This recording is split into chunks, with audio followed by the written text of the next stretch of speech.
Ó sangue e água, que jorrastes do coração de Jesus, como fonte de misericórdia para nós, eu confio em vós.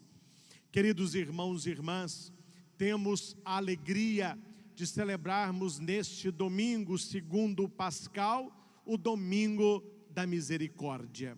E nossa alegria ainda é maior, porque através desses meios, através da internet, através da organização da nossa Pascom, nós não estamos celebrando apenas neste espaço, mas adentramos a sua casa, onde quer que as pessoas estejam aí com o celular, com o computador ou com uma TV.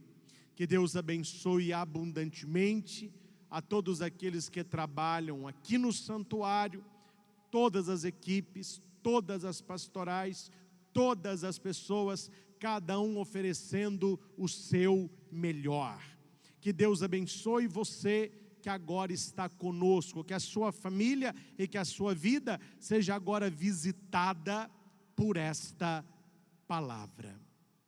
Meus irmãos, o Cristo ressuscitado, Ele vai dando provas que Ele verdadeiramente está vivo. E nós voltamos à temática do primeiro dia, ou oitavo dia da nova criação. O judeu, ele é sabatista, ele vai guardar o sábado. O cristão, ele é dominical. O dia do Senhor não é o sétimo, mas o primeiro dia, ou o oitavo dia da nova criação. E a leitura do Evangelho em João, que é muito perspicaz nas palavras, ele vai dizer que no primeiro dia da semana, as aparições de Cristo se dão neste primeiro dia, porque Jesus reconstrói o mundo, Jesus renova a criação, Jesus recria a obra do Pai. E o contexto aqui é medo, o contexto não é alegria. E quantas pessoas estão com medo nestes dias? Quantas e quantos estão trancados em casa, escondidos no quarto, não saem na rua por medo? O contexto dos discípulos era também o medo. Estando fechadas por medo dos judeus as portas do lugar onde os discípulos se encontravam. Os discípulos estavam com medo dos judeus de serem mortos como Jesus. E eu, e você, e nós, qual é o seu grande medo? Se você pudesse elencar os seus medos, qual é o seu maior medo? Você tem medo de quê? Não basta ficar no medo, é preciso, mesmo com as portas fechadas, receber aquilo que o Senhor nos traz. E o bonito, e João é muito delicado na sua escrita, ele vai dizer que Jesus entrou e pondo-se no meio deles. Jesus não se pôs perto da mesa, Jesus não se pôs no fundo da sala, Jesus não se pôs perto da porta, ele se pôs no meio. E aqui uma pergunta: o que é meio? O que é centro? O nosso santuário de Frei Galvão, ele é de forma circular. E é possível, quando o padre está entrando na procissão de entrada, ou quando as pessoas o querem, você localizar lá no alto do santuário uma cruz, que na verdade são vigas de concreto. E quando você para bem embaixo desta viga, e você olha para cima, e você está exatamente no meio daquela viga que forma uma cruz, ali você está no meio do santuário. Ali você está no centro do santuário. E o que significa eu dizer meio e eu dizer centro? Simplesmente, meus caros, o meio é o local onde ao redor dele todas as distâncias são iguais. Isso é meio. Então, quando eu estou no meio aqui do santuário Frei Galvão, e você está contemplando nas imagens o alto do santuário, essa cruz que eu falei, ela tem no meio uma placa prata, ali é o meio exato do santuário. Para eu saber se eu estou no meio da igreja, eu paro exatamente debaixo desta cruz. Então foi esse o lugar que Jesus ocupou quando ele apareceu aos seus. Ou seja, é em torno de Jesus que a igreja se reúne.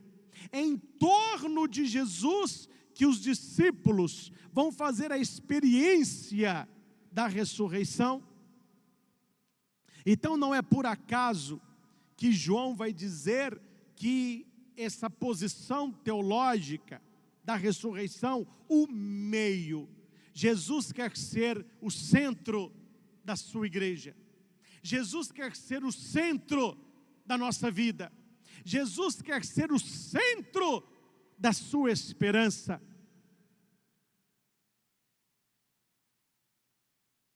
E não vamos esquecer que os discípulos abandonaram o Senhor por medo. Somente o discípulo amado permaneceu. Judas suicidou, Pedro negou, os outros fugiram. É para este grupo, onde está o mais jovem, onde está o que nega, onde estão os que abandonam, que Jesus aparece. E quando ele aparece, ele vai dizer: a paz esteja convosco. É a paz do tudo bem. Está tudo bem. Eu compreendo a fraqueza humana. Eu compreendo a atitude de vocês. Quando Jesus nos visita no nosso coração, nos nossos momentos de oração, na celebração da Eucaristia, Ele vem trazer o presente pascal, que é o dom da paz, o shalom. O que é o tal do shalom?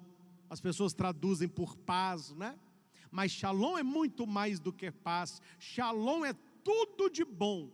Quando eu digo para alguém shalom, eu estou desejando a esta pessoa o melhor que a vida e que Deus e que eu posso oferecer.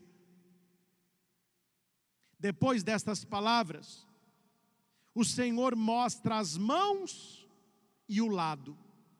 Por que Jesus precisa mostrar as suas mãos chagadas? Por que Jesus precisa mostrar o seu coração aberto? Porque o rosto de Jesus estava diferente. Ali os discípulos experimentavam o Cristo ressuscitado, de corpo glorioso. Vamos lembrar que Maria Madalena, quando viu Cristo no jardim, achou que ele era um jardineiro. Os discípulos de Emaús, quando andaram com ele, acharam que era um peregrino. Então, para que eles tenham certeza que é Jesus Cristo, ele mostra as mãos em um lado. E aqui tem um significado profundo do ensinamento do Evangelho de João. O crucificado é o ressuscitado. O Cristo ressuscitado não é outro, mas é aquele da cruz. É aquele que foi crucificado num dia 14 de Nisan, falecendo a hora 9. O ressuscitado é o crucificado. Por isso, ele mostra as suas santas chagas, que não são marcas de dor, mas são marcas de amor. E esta ornamentação tão bonita da cruz, o coração de Cristo que jorra sangue e água, este coração aberto pela lança, que continuará derramando a sua misericórdia sobre os apóstolos, sobre a igreja, sobre a minha vida, sobre a tua história. E olha que bonito, depois que eles escutam, a paz esteja convosco, depois que eles veem as santas chagas, os discípulos se alegrarão por verem o Senhor. O versículo 19 vai dizer que os discípulos estavam com medo. O versículo 20 vai dizer que os discípulos se alegraram. Quando Deus entra na história, Ele muda. Deus muda o contexto. Deus muda o texto. Deus muda o coração. Deus muda a família. O medo dará lugar à alegria quando experimentarmos a luz da ressurreição. O Cristo vivo, que continua sendo o centro da igreja, o centro das nossas famílias. Novamente, Jesus disse: a paz esteja convosco. Como o Pai me enviou, eu envio vocês. Interessante. Jesus disse a paz, e agora Ele retoma a paz, é porque agora é outra. Agora é a paz daqueles que são enviados. A primeira paz é a paz da compreensão. A segunda paz é a paz do envio. O Pai me enviou a vós, e eu vos envio ao mundo, como cordeiros no meio de lobos. Orai e vigiai. Esse é o contexto dos textos passados.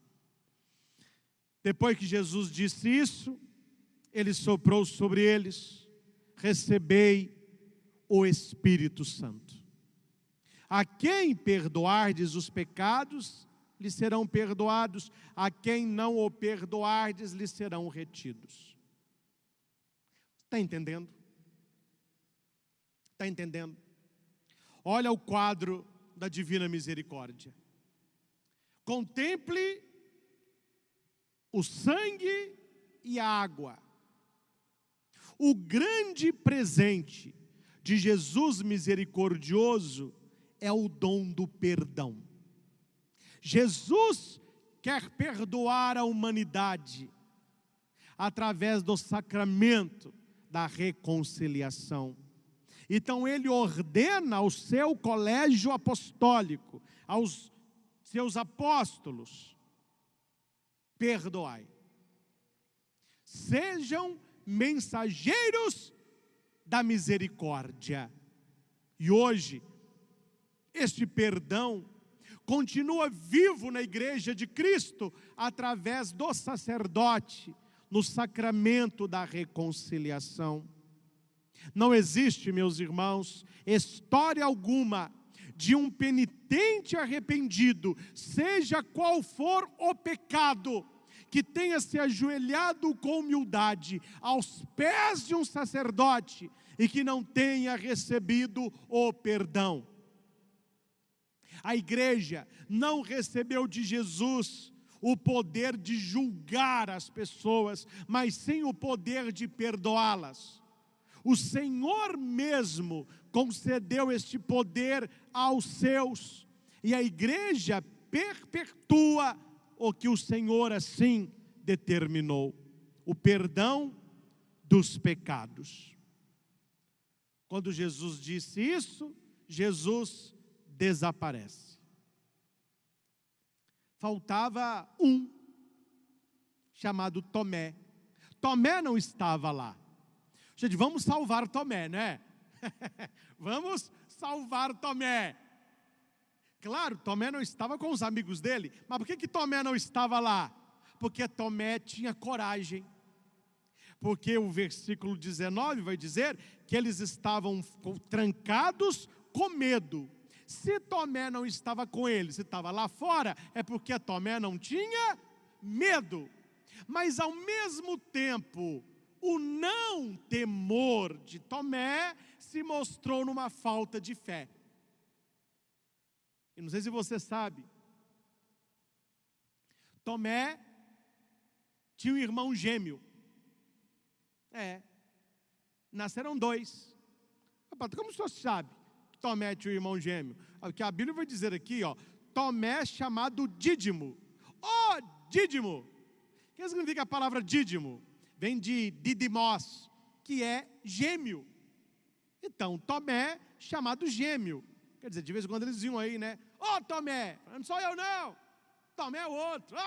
Então ganharam o apelido de gêmeo. E agora eu pergunto, quem é o irmão gêmeo de Tomé? Quem é que gosta de ver para crer? Você que está comigo agora, se tem alguém participando desta Santa Missa ao seu lado, olhe para esta pessoa e fala com ela assim: tudo bem, Dídimo? Tudo bem, Dídimo? Você é Dídima, né? Tudo bem, Dídimo? Quem é o irmão gêmeo de Tomé? Cada um de nós. Nós, o ser humano, ele gosta de ver para crer. E Jesus vai mostrar isso através de Tomé. Porque quando Tomé chega, os discípulos vão dizer a ele: nós vimos o Senhor. Aí Tomé vai responder: bom para vocês, eu não vi. Vocês viram? Bom para vocês, eu não vi. Se eu não vir as marcas dos pregos nas suas mãos, se eu não colocar o meu dedo aí, se eu não puser a minha mão do seu lado, eu não vou acreditar.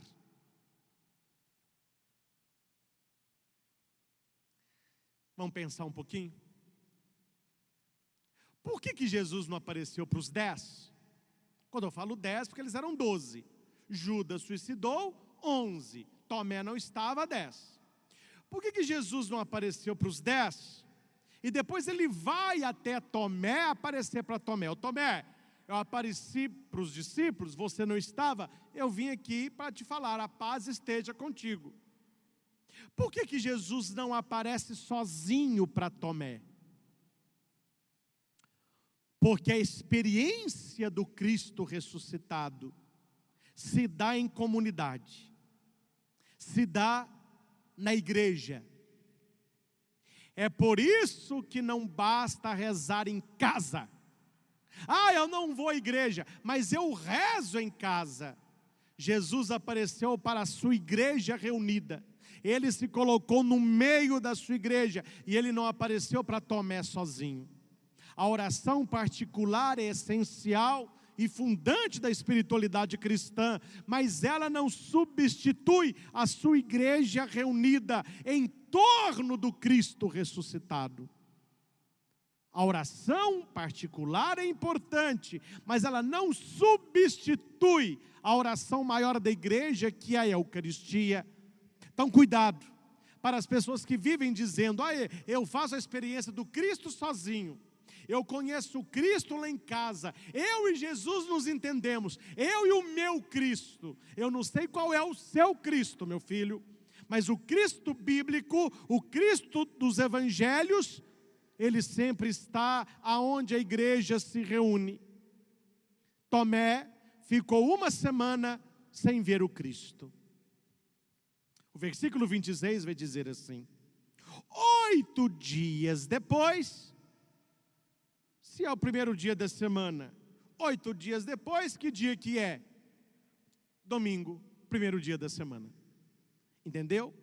Aí o texto vai colocar assim: 8 dias depois, encontravam-se os discípulos novamente reunidos, e Tomé estava com eles. Ou seja, Tomé agora está com a comunidade, Tomé está agora com a eclesia, está com a igreja, está com os congregados.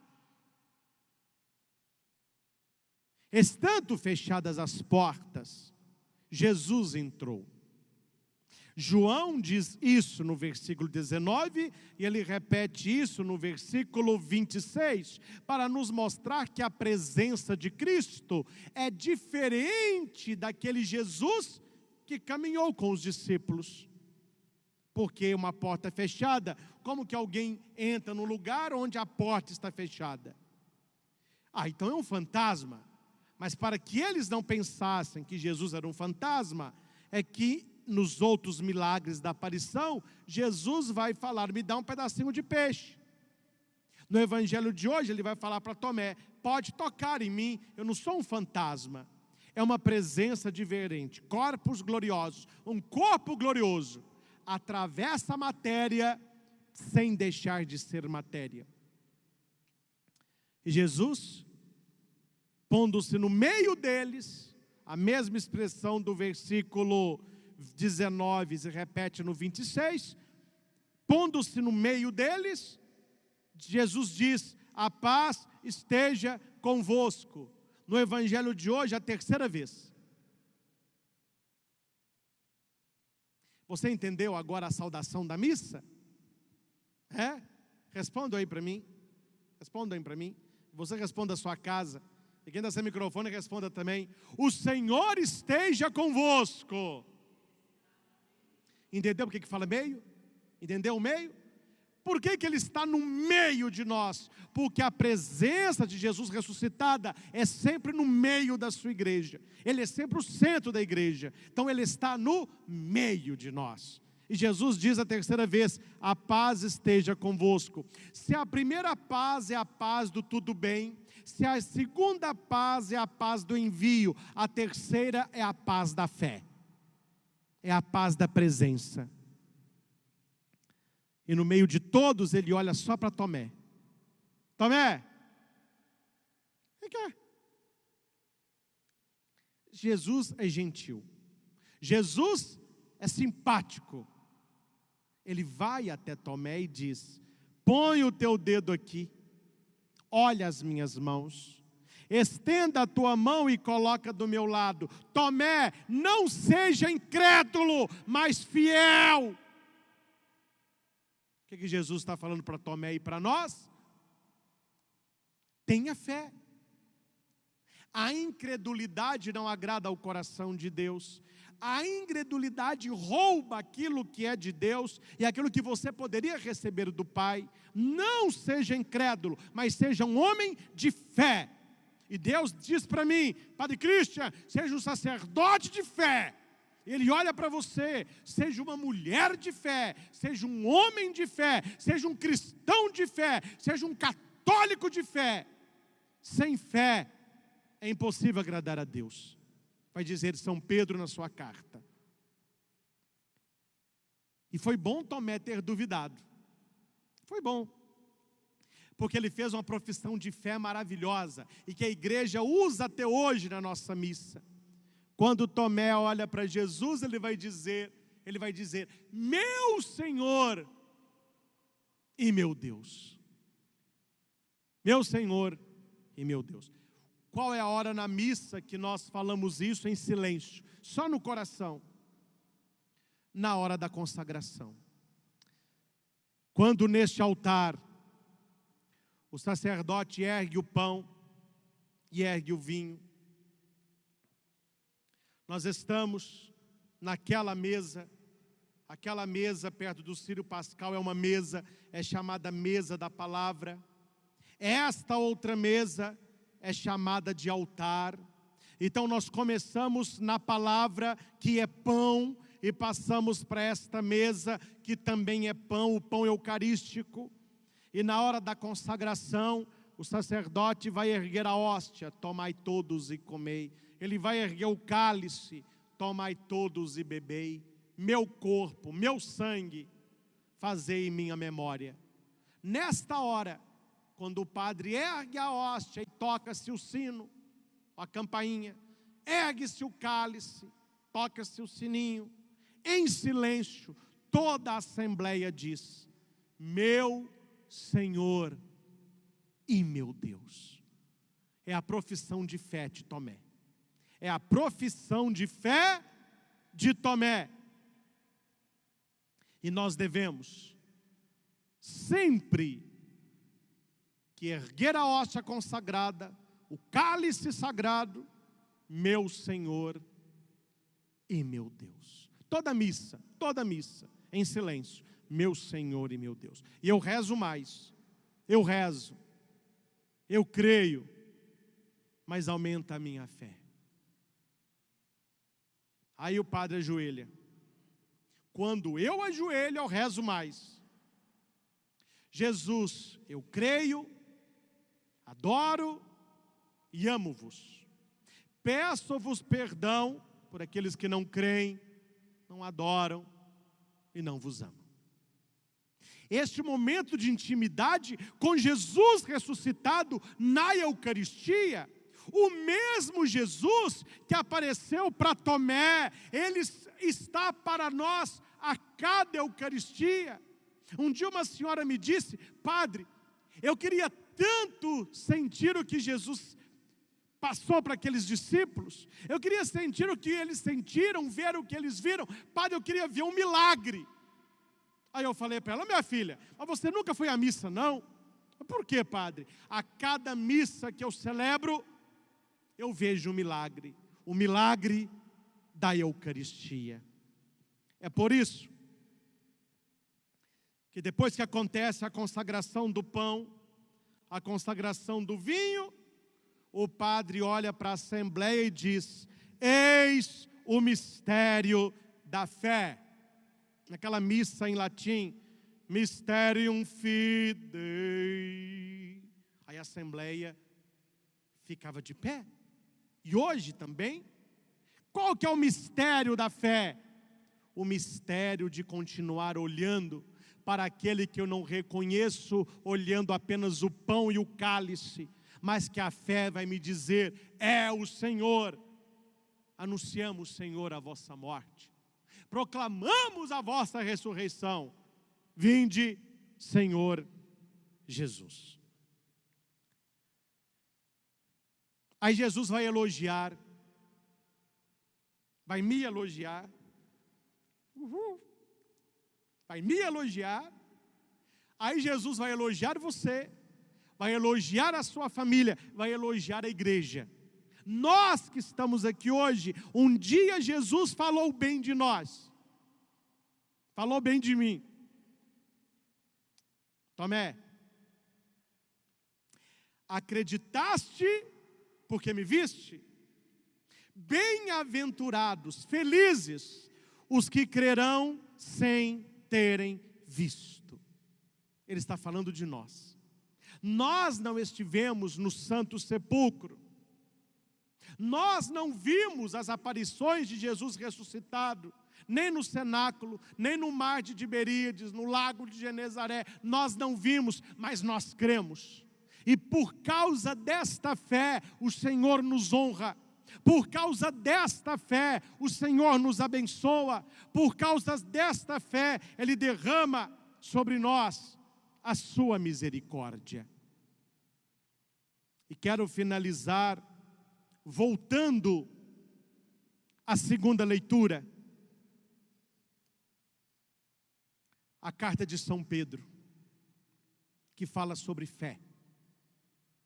Graças à fé e pelo poder de Deus, vós fostes guardados para a salvação. Versículo 5 do capítulo 1 da primeira carta de Pedro. Graças à fé e pelo poder de Deus, vós fostes guardados para a salvação, que deve se manifestar nos últimos tempos. Isto é motivo de alegria para vós. Se tem alguém participando da missa perto de você, diz para a pessoa aí: isso é motivo de alegria para você. Nós aqui, isso é motivo de alegria para você. Motivo de alegria para você. Motivo de alegria para você. Meus irmãos, eu tenho certeza, eu fico muito pensando, sabe? Eu acho que eu devia pensar menos, acho que eu penso demais. Eu fico pensando, o que leva uma pessoa a preparar um altar e uma liturgia tão bonita? O que leva uma pessoa a chegar aqui antes da hora do almoço e ficar preparando cálice, âmbula, colocando vinho, limpando as coisas? Um domingo, está cantando, estendendo fio, caixa, teclado. O pessoal chega aqui 9 horas da manhã, preparando câmera, testando o áudio, puxa cabo, estende cabo, e não almoça, e fica aqui. E pessoa, o que leva as pessoas a fazerem isso? Hoje eu estava pensando sobre isso. Se não for a fé, vocês me arrumem outra resposta. Eu mesmo, como padre, faço tantas coisas somente pela fé, porque eu acredito. E sempre que eu prego sobre fé, não sei se todos assistiram ou gostam, mas eu assisti toda a trilogia do Matrix, o Neo, né? Você pode fazer uma releitura daquela trilogia como se o Neo fosse o próprio Cristo, aquele que vai salvar, aquele que se entrega para a salvação. Tanto que a última cena, lá o Neo ele é retirado com os braços abertos, como se fosse o Cristo se entregando na cruz. Não sou eu que digo isso, o escritor. Mas eu quero lembrar a última frase da trilogia do Matrix. Quando está o oráculo conversando com aquela criança, e passa aquele arquiteto, aquele homem de barba branca, de terno branco, ele simboliza o pai, e ele olha para o oráculo, ele vai dizer assim: você fez um jogo muito perigoso, você arriscou muito. Aí a lente fecha, e o arquiteto pergunta para ela assim: como que você sabia? Como que você sabia? Aí a última frase da trilogia Matrix. O oráculo olha para o arquiteto e diz assim: eu não sabia, mas eu acreditei. Eu acreditei. Aí aparece aquele sol mais bonito e finaliza a trilogia. Talvez nós não saibamos, mas nós acreditamos. Padre Cristian, como que é na outra vida? Como que é quando eu fechar os olhos? Como que é quando eu morrer? Como que é quando eu estiver com Cristo? Eu não sei como é, mas eu acredito que é. Jesus não mostrou como, mas Ele mostrou que existe, e porque existe, nós cremos. Meu Senhor e meu Deus. Deste modo, versículo 7, deste modo a vossa fé será provada como sendo verdadeira, e alcançará louvor, honra e glória no dia da manifestação de Jesus Cristo. Uhul! Eu quero isso. Se você não quer, filho, eu quero para mim. Queira para você. A minha fé alcançará louvor, honra e glória no dia da manifestação de Jesus Cristo. Assim como Jesus Cristo se manifestou, vivo e ressuscitado aos 12, Ele haverá de se manifestar a nós que cremos, a você que crê, a sua família que crê, e a nossa fé será louvada, honrada e glorificada. Sem ter visto o Senhor, vós o amais.